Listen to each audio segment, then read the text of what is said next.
Assalamualaikum warahmatullahi wabarakatuh. Perkenalkan, nama saya Rasyika Eritia Nur Aina dengan NIM 23010174149 dari kelas PM 2023 Q.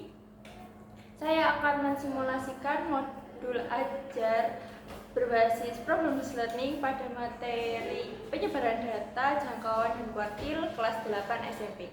Selamat menyaksikan.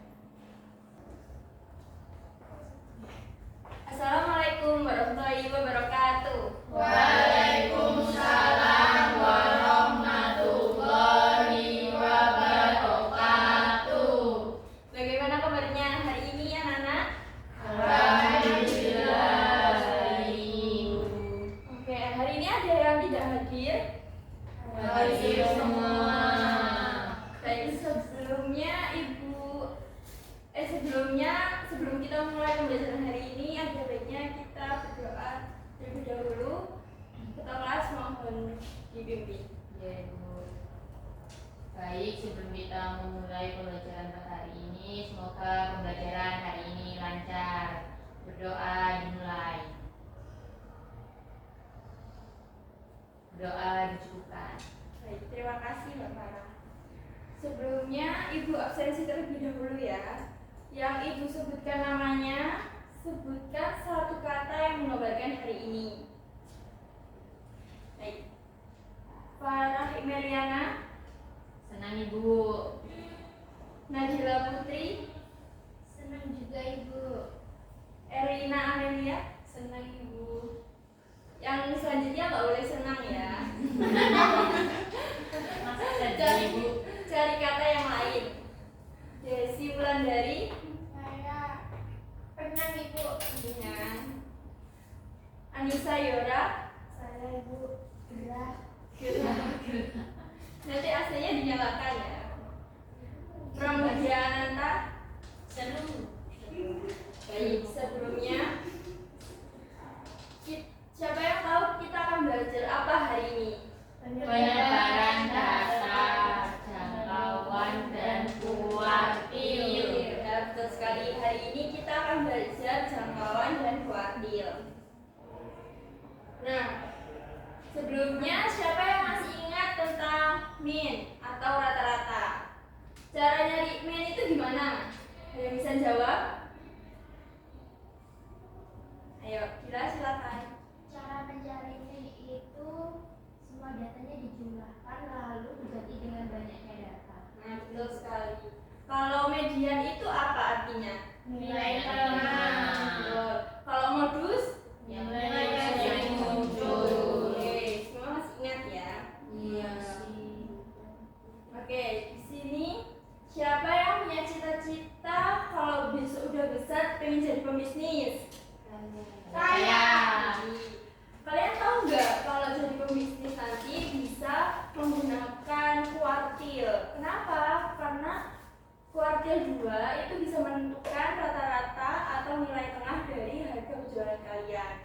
Kalau Q3 atau kuartil ketiga itu bisa menentukan harga untuk barang yang premium seperti itu.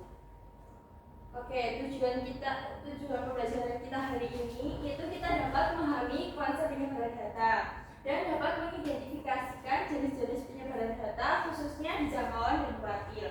Kemudian peserta didik dapat menyelesaikan permasalahan dalam kehidupan sehari-hari dengan menggunakan konsep penyebaran data.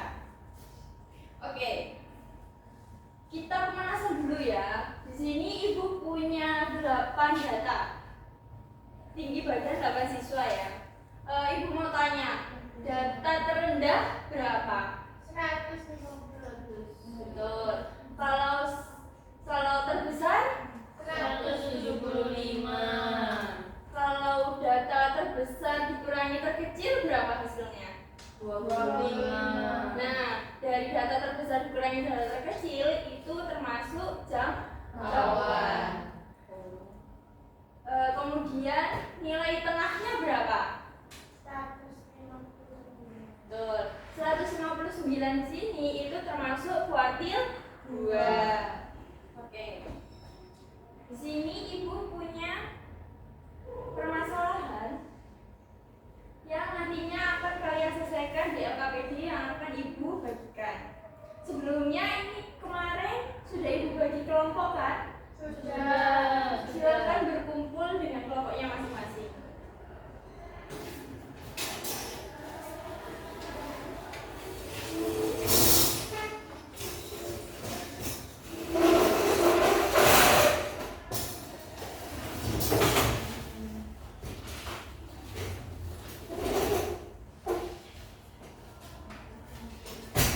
Oke, sebelum ibu bagikan, adakah yang mau sukarelawan untuk membacakan permasalahan yang ada di PPT? Saya. Silakan, Sarah. Dina adalah seorang pekerja di kota besar yang sering membeli makan siang di warung atau kafe sekitar kantornya. Ia mencatat pengeluaran makan siangnya selama 12 hari kerja 12 hari kerja terakhir dalam ribuan rupiah. Nah, datanya itu ada 28, 35, 32, 30, 45, 40, 33, 50, 38, 36, 34, dan 29. Dina ingin menghemat pengeluaran dan memutuskan untuk menganalisis datanya. Nah, dari permasalahan di atas, kalian mengerjakan LKPD yang dibagikan ya? Ya, Ibu, Mas Ibu. Ibu, kalian ingin berapa menit untuk mengerjakan LKPD-nya? 15 menit. 15 menit? Iya. Oke, Ibu.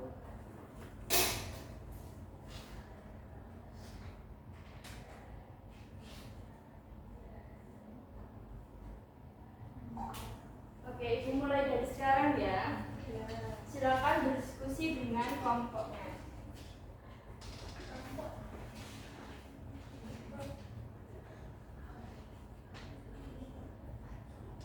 Ibu, saya izin ke kamar mandi sebentar ya. Ya, silakan.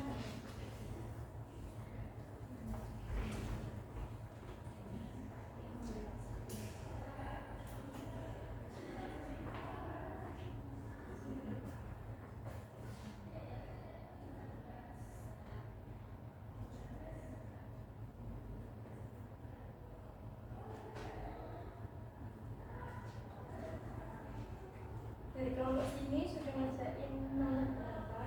Ini nomor 1. Dari nomor 1 didapat Jangkauannya itu 22. wakil 2-nya berapa?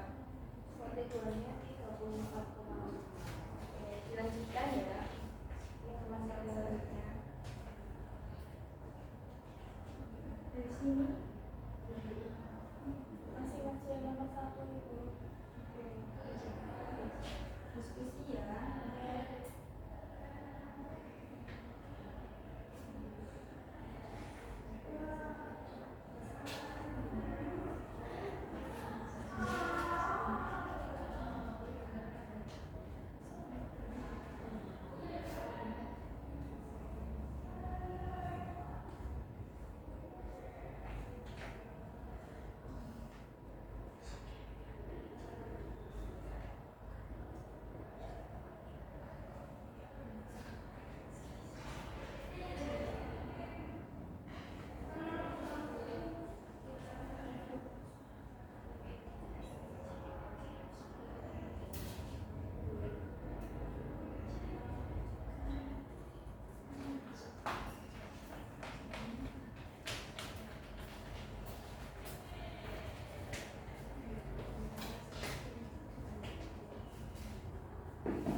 waktunya kurang 3 menit.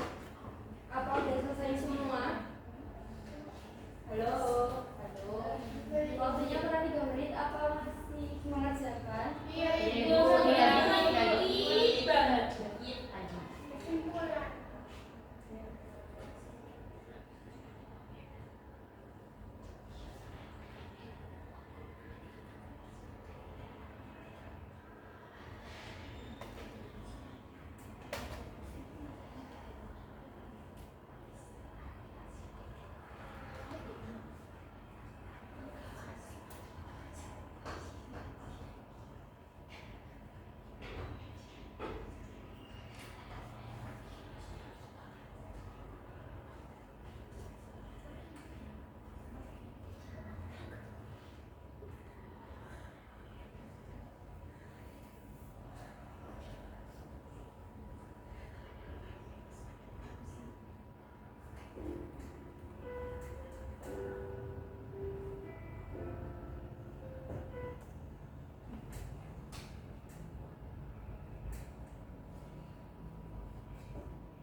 Nah, di sini sudah selesai. Sudah, Bu. Yang kelompok 1 sudah selesai. Sudah. Oke, kalau sudah selesai, sikat ibu stop ya waktunya. Iya, Bu. Nah, selanjutnya waktunya kita presentasi. Siapa di sini mau perwakilan untuk mempresentasikan terlebih dahulu? Saya Ibu. Baik, kelompok 1 silakan maju.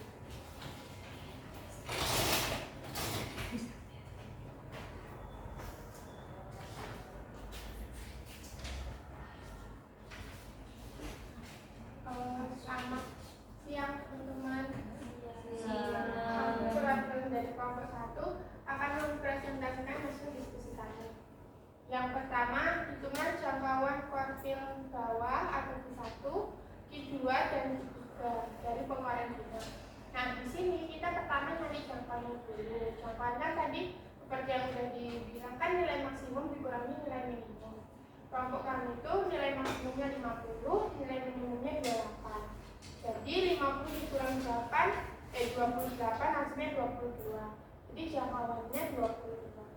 Terus buat tahu kuartil bawah, kuartil tengah sama kuartil atas, ini kita urutin dulu dari yang paling kecil sampai ke angka yang paling besar. Habis itu kita dapat kuartil satunya 31, kuartil 2-nya 34,5 sama kuartil 3-nya 39. Nah, jika Dina ingin mengeluarkan uang untuk makan siang yang berada di antara kuartil 1 dan kuartil 3, maka harga yang harus dipertimbangkan Dina itu ada di tengah-tengah atau kuartil 2. Nah, berarti kan harganya ada di 34.000, 35.000 sama 36.000. Terus menurut kelompok kami, strategi yang paling masuk akal agar Dina dapat menghemat pengeluaran makan siangnya itu, dia fokus pada harga tengah yang rentan kuartil 2 tadi, yang 34.000, 35.000 sama 36.000. Kelebihannya dia itu nanti makanannya seimbang, jadi hemat terus banyak pilihan. Kekurangannya kan itu kan ada di tengah-tengah ya, itu tuh masih bisa lebih hemat lagi harusnya kalau fokus pada bagian bawah dari rentang Q2. Jadi fokusnya ke Q1. Nah, jika suatu kebijakan kantor memberikan subsidi makan siang sebesar 5.000, tetapi hanya untuk makan siang berada di kuartil 1, berapa persen dari total hari kerja yang memenuhi syarat subsidi? Nah, tadi kan kita udah dapat nilai Q2-nya kan kurang dari 34,5. Data yang kurang dari 34,5 itu kan ada 28, 29, 30, 32, 33, 34 sama 35. Jadi ada 7 hari. Nah, kita cari presentasinya 7 dibagi 12 terus dikali 100%, hasilnya 58,3%. Sudah? Sudah Ibu. Baik, beri tepuk tangan untuk yang presentasi. Oke, dari kelompok 2 apa berbeda jawabannya di soal yang lain? Silakan untuk perwakilan kelompok 2.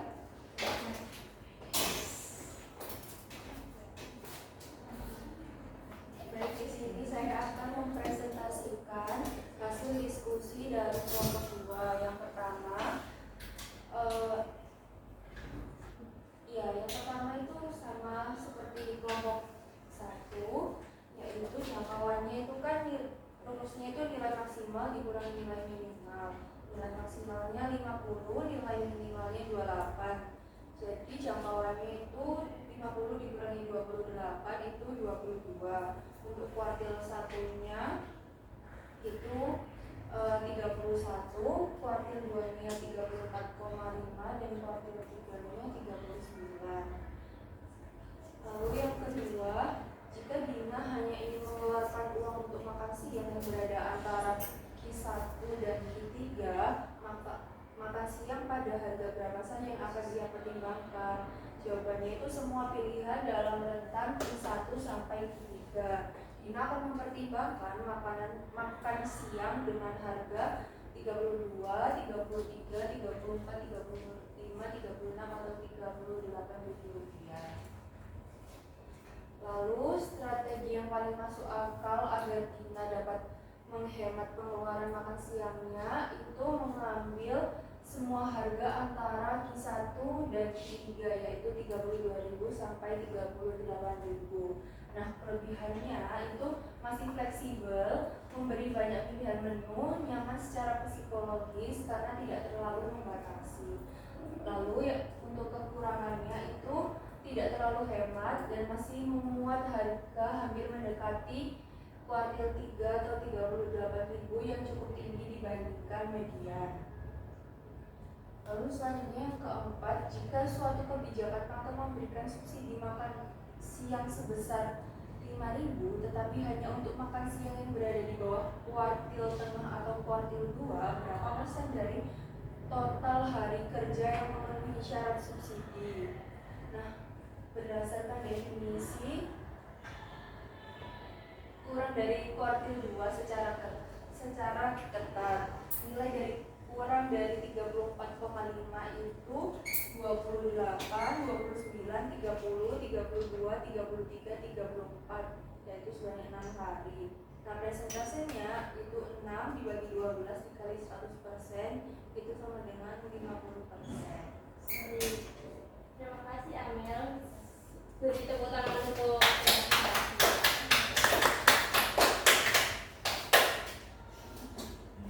Oke, dari permasalahannya ada, siapa yang mau memberikan kesimpulan untuk permasalahannya?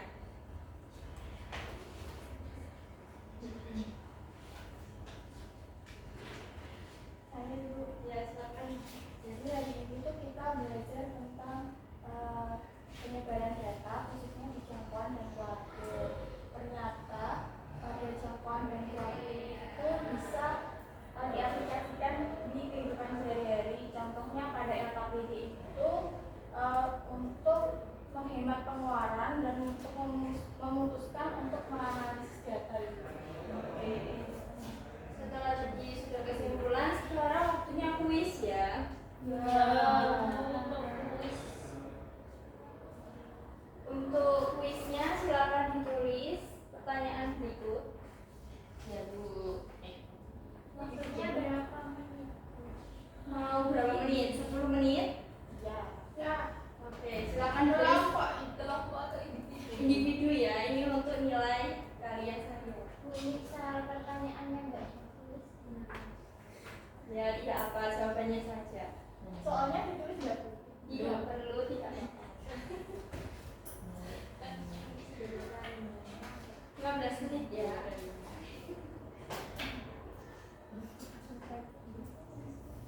Ini ditulis apa di kertas? Di kertas saja. Gue juga gak apa.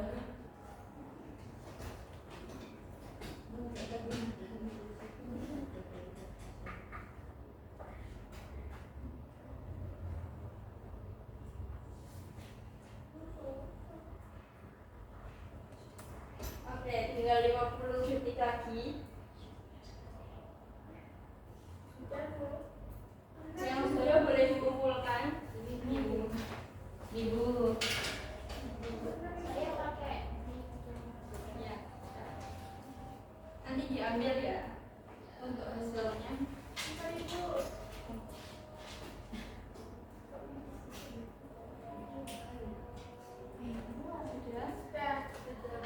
Oke.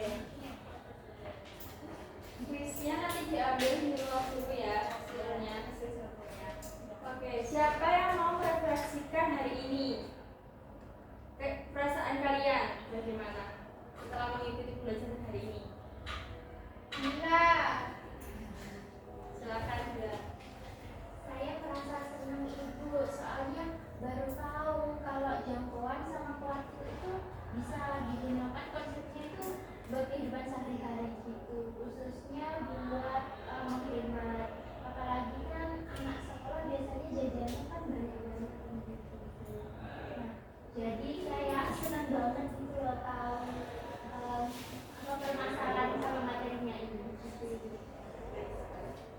Oke. Untuk pembelajaran selanjutnya, pertemuan selanjutnya kita akan membahas tentang jangkauan kuartil dan simpangan. Baik. Sebelum menutup pembelajaran hari ini, silakan kita kelas untuk menutup.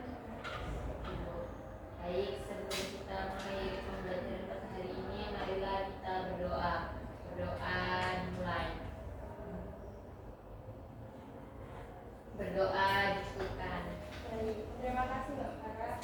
Ibu cukupkan untuk pertemuan hari ini. Terima kasih. Wassalamualaikum warahmatullahi wabarakatuh. Waalaikumsalam warahmatullahi wabarakatuh. Terima kasih Ibu. Baik, sekian video simulasi dari saya. Kurang lebihnya mohon maaf. Wassalamualaikum warahmatullahi wabarakatuh.